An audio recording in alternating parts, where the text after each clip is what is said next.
prostate cancer is a leading killer.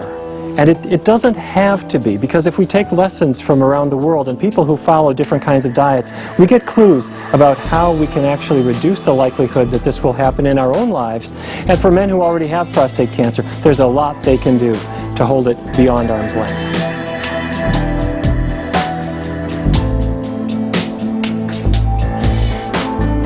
Hello, active viewers, and welcome to Healthy Living. On today's program, renowned medical professionals will discuss the links between diet and prostate cancer, which in recent years has grown to almost epidemic proportions, especially in developed countries. It is now the world's fourth most common form of malignancy among men, with some 400,000 new cases being diagnosed annually. Recent scientific evidence suggests that diet plays a major role in the development, progression, and deadliness of prostate cancer, with increased risk being linked to the consumption of meat, dairy products, and fat.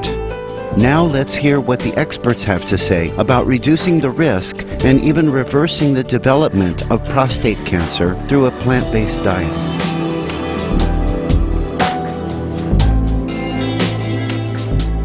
There's a project which looked at the effect of intervening with a plant-based diet in men who have had prostate cancer in which the cancer has come back in spite of surgery and other primary treatment. And these men are at risk, these who have had recurrences or recurrent prostate cancer, are at greatly increased risk of dying of the disease, developing metastatic disease far away from the prostate. It can be very painful, cause other symptoms, and can lead to premature death. So there's unfortunately no really good effective curative treatment after the primary therapy has already been attempted and has been unsuccessful. And the best we can do is to try to prolong life and palliate symptoms using things like hormonal therapies. But clearly there is a need for rethinking this whole problem. Many men are going to be developing this condition, especially as the population of the country ages. This is a disease that occurs in older men most often.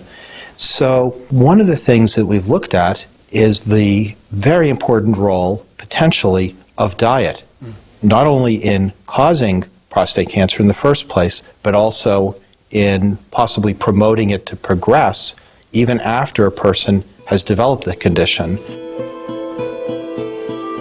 According to many healthcare experts, diet and lifestyle play a major role in developing cancer of the prostate.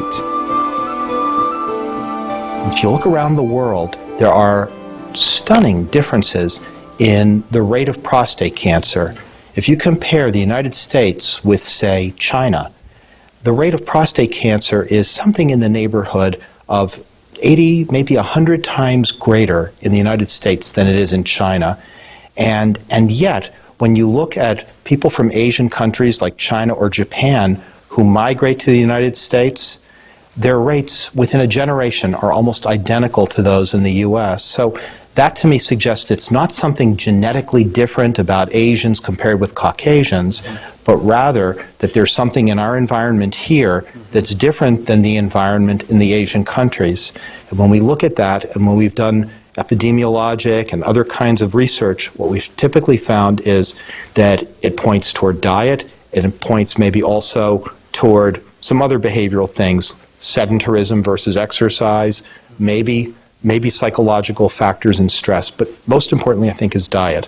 And the main thing when you look at the diet is people in those countries are eating at the bottom of the food chain. They're eating largely plant-based diets. They can't afford refined foods, and they can't afford lots of meat and other things that use plant resources intensively to be produced. So that's what they're eating, and this is what we're eating, and I think we're suffering in part because of that. Um estudo que foi publicado por 34 mil pessoas adventistas. Foi observado que as pessoas que comem carne tinham 88% mais chance de ter câncer de intestino grosso, 54% mais chance de ter câncer de próstata. Esses dois foram os mais marcantes. Scientific research also suggests a strong link between the consumption of milk, cheese, and other dairy products and the risk of getting prostate cancer. In countries such as Thailand, Japan, and China, where men consume almost no milk or milk products, the rate of prostate cancer is substantially lower than in those such as Finland, Sweden, and Switzerland, which have high levels of dairy consumption.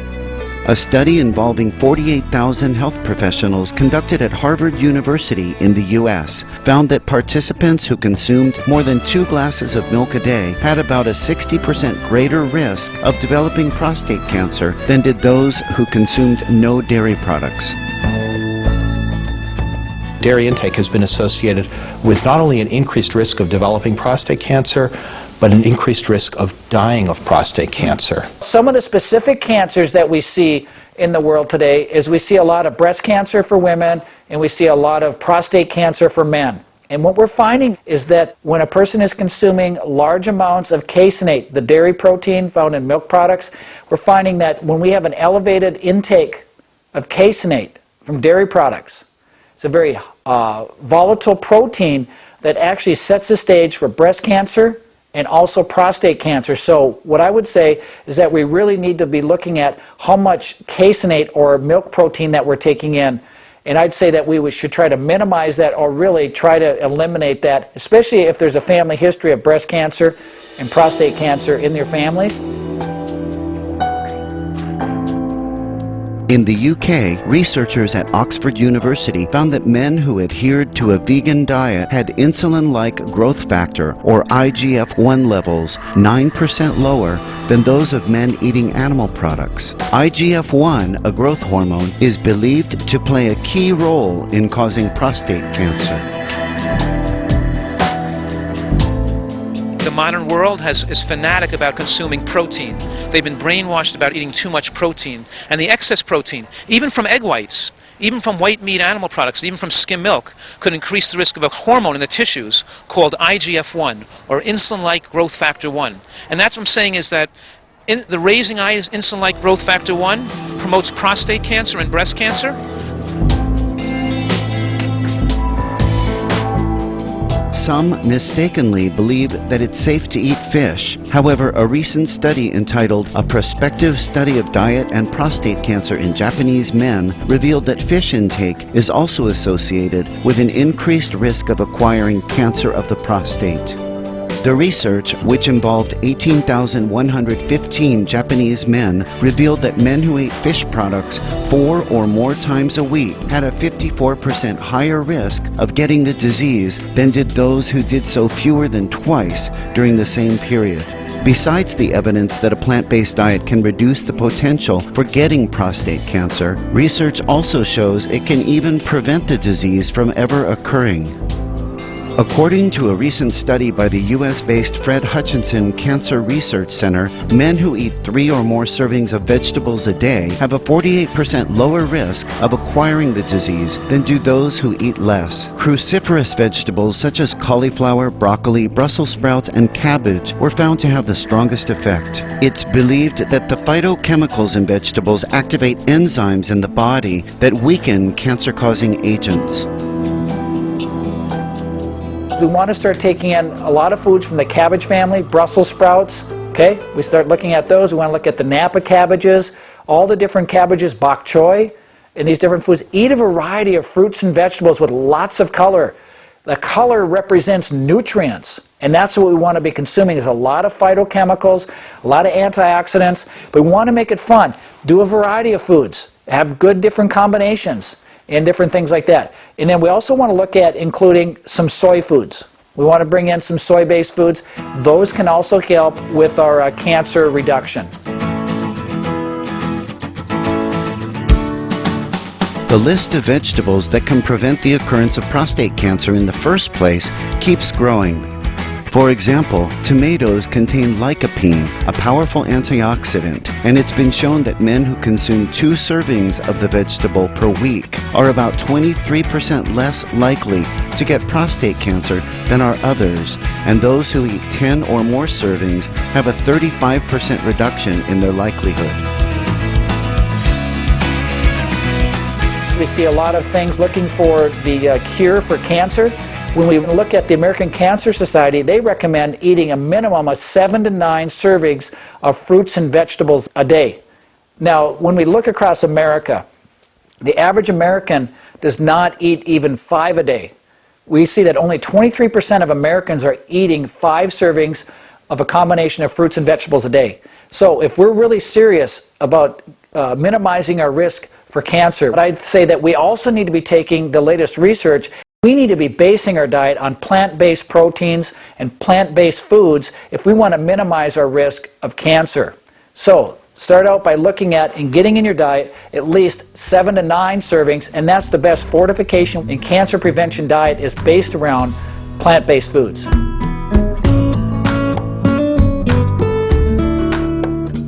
We thank all the healthcare professionals featured on today's program for their insights on the benefits of a plant-based diet in preventing and curing prostate cancer.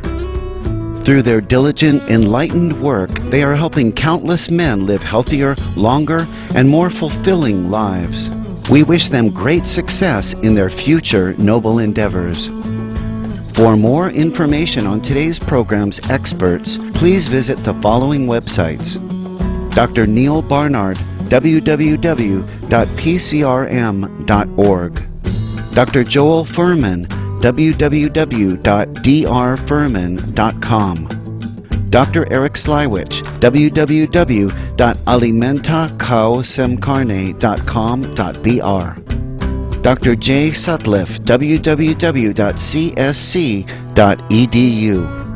Thank you for joining us today on Healthy Living. Up next is Science and Spirituality, after noteworthy news. May all enjoy excellent health and long, happy lives.